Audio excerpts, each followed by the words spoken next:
Welcome to today's video. Today I'm going to be talking about the variant system, the tier system, and the element system.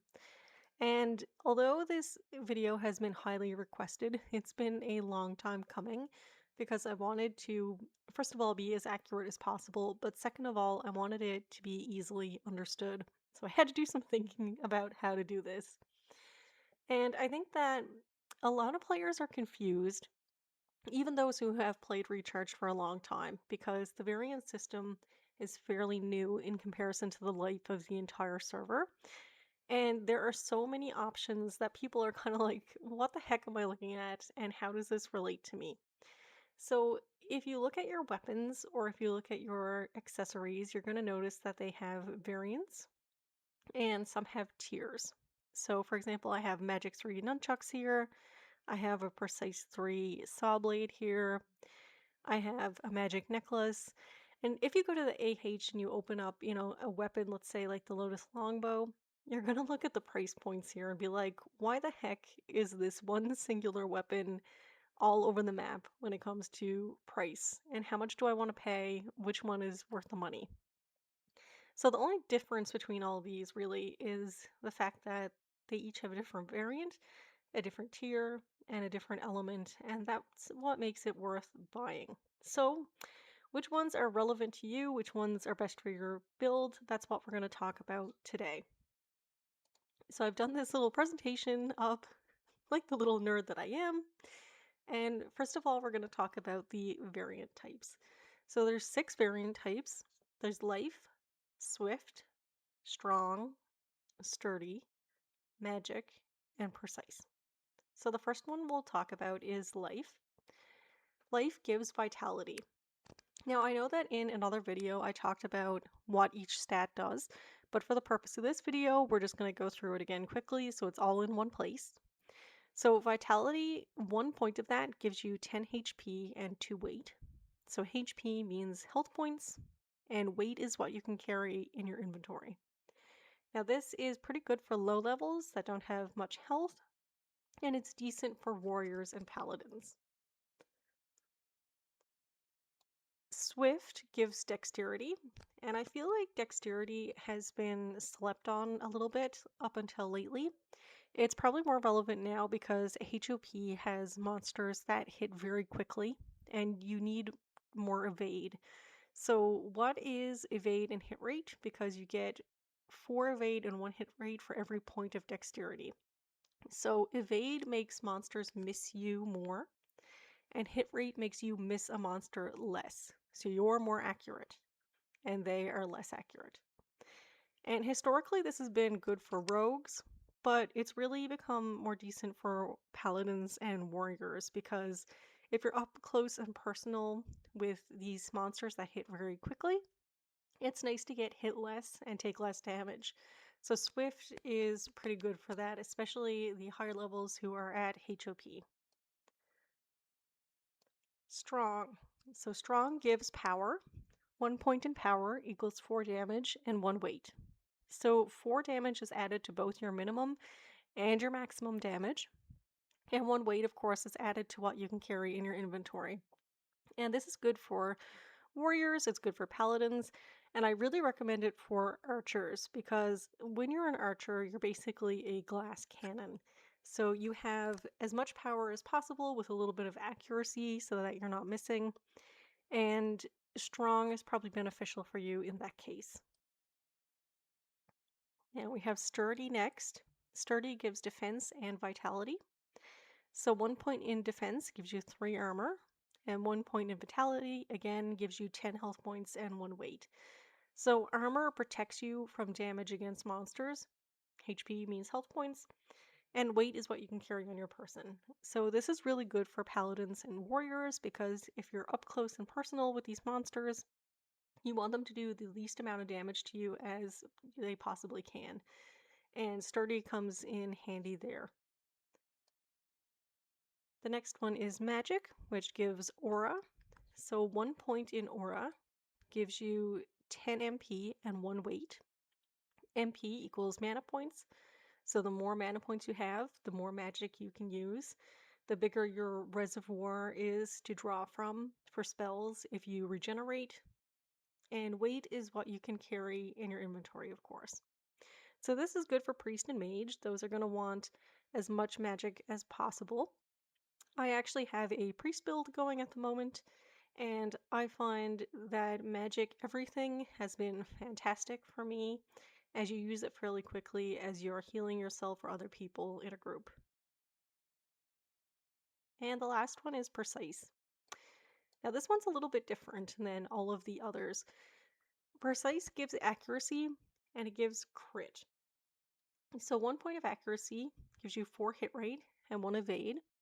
And we've talked about this above, but again, hit rate allows you to miss a monster less, so you're more accurate in your hits. And evade makes monsters miss you more, which means they are less accurate. And it's good for any type, but it's really a high level end game variant. So it's good for higher levels. I would have said probably, a level 100 plus, but I've seen plenty of levels 80 plus going with this. So I'm a higher level. By the time Precise came into play, I was already a level 100. So I haven't tried it out at level 80 or so, but I've seen it around the server tons. So I'm thinking that probably level 80 is like the minimum you'd want for Precise to be super helpful. At lower levels, you're probably going to want more health, you're going to want more power, you're going to want more armor, those sorts of things, and in which case, the other variants are probably more beneficial for you. But there's going to be a point when you've leveled so much that you already have enough stat points to kind of help you out in those areas, in which case Precise comes in. You're going to want as much crit as you possibly can. So that's why a lot of high level players go after the Psalm. It has 3 crit on it. And for the same reason, they'll go after precise sets. So it just gives you a higher chance of hitting crit hits. And I have done this little chart here. And you can see these are the variants up at the top. And these are the tiers going, increasing as they go down here. And so you can see what each of these give you.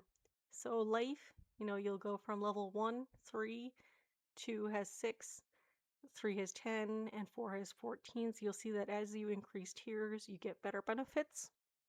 And each one gives a different amount. So Swift is 2, 4, 7, 10 dexterity. Strong is 2, 4, 6, 8 power. Sturdy, again, it gives you 2 different stats and it increases as you go up. Magic, you can go all the way to 14. And precise, again, is the weird one because even though you're getting an increase in accuracy every time, 2, 4, 7, 10, you'll see that crit stays the same for the tier 1 and tier 2. You'll only get 1 crit. And then it kind of splits down the middle, and the upper 2 tiers, 3 and 4, you'll get 2 crit. And so you kind of max out with 2 crit there. A precise 3 is just as good as a precise 4 unless you're looking for that accuracy. So this is great and all, but again, each of these stats relate to something else. So what does it really give you? And that's where this chart comes in. So I've calculated exactly how much of each thing these stats give you at the increase. So, for example, with the life, at tier 1 is going to give you 30 more health points and 6 weight, whereas the last one is going to give you 140 health points with 14 weight. And if you like, you can pause this video and you can take a screenshot because I think this is the most concise explanation of these variants and tiers that I have seen to date. And it should help you figure out exactly where you need to put your stats. So if you're lacking in armor, if you're lacking in damage, which one is most beneficial for you? And it kind of explains, what are you going to get for your money when you're spending it to buy a piece? Or alternatively, if you're selling something, how much is it really worth based on the stats that you're going to get from it? So, one other thing is that, You can play EO however you like. That's the fun thing about it. You can make the build however you see fit. So just because I have said, life is good for lower levels, if you are a higher level and you feel like your life isn't, you don't have enough health points, feel free to go ahead and get something with life. Just because you're not a warrior, a paladin, or an archer, if you feel like you're not doing enough damage, I mean, feel free to go with strong. You can do whatever you want, have fun with it.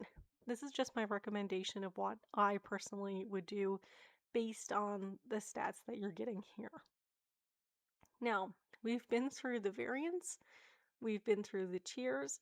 I've explained to you what stats they give and how much of each. And lastly, we're going to talk about something that technically isn't in game yet, even though the elements do come up on your weapons. So you might have seen these symbols in your weapons, and I'm going to explain what they do. So even though they are not, again, the benefits are not in game yet, this is coming soon, according to Volt. Um, You'll get a fire symbol on some of your weapons. Fire is best against nature, ice, and heavily armored mobs. The dark symbol, which is like a purple smoke, is going to be best against holy or light mobs. The water symbol is going to be best against fire and heat mobs. So I'm assuming like dragons, for example. Earth is going to be best against wind and unstable and flying mobs. So I'm assuming like the bird overlord or a phoenix, those sorts of things. Wind is going to be best against earth and slow moving mobs. So I'm assuming like the rocks out at the Shadow Desert, like Shadow Golem, that sort of thing. Light is best against dark and shadow mobs. So, for example, in Hell, those imps, they're probably going to be dark mobs. And Divine is the rarest of all, but it's good against all types. So, if you get a Divine item, then that's the rarest element to get in the game. And therefore, once these come into play and once these elements, become beneficial in game, those are probably going to be the most expensive. So if I were you, I would keep your divines until elements become relevant. So while these are not in game yet and you can't use the benefits, the elements are in game, and I would just keep that in mind for future updates. Alright, so I have explained to you, I think, the variants, the tiers, the elements, and hopefully this helps you create the best build for yourself. It explains a little bit about what roles you're getting as you're creating armors and weapons, and it helps you know which one to choose, which build is right for you, as well as how much money to spend on a particular item. All right, so I think I've talked for like 13 minutes. That's enough for today. Thank you so much for tuning in, and I hope this was helpful. You can always message me in game to ask questions. I know I'm not on Discord or anything, but I'm always happy to discuss things like this with you in game. So feel free to message Foggy. All right, guys, you guys have a great day.